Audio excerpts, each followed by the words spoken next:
Right, so to put it into diagnostics mode is rather easy. Just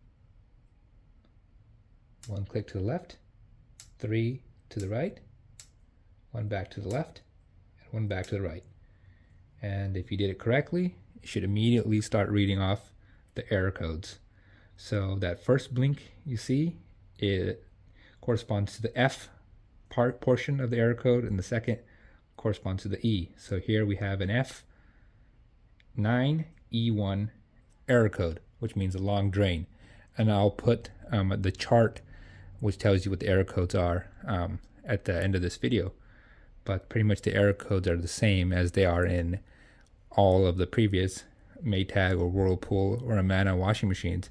The only thing is how to get into diagnostics mode is a little bit different. There's one less step, but that's how you do it on this sort of washing machine.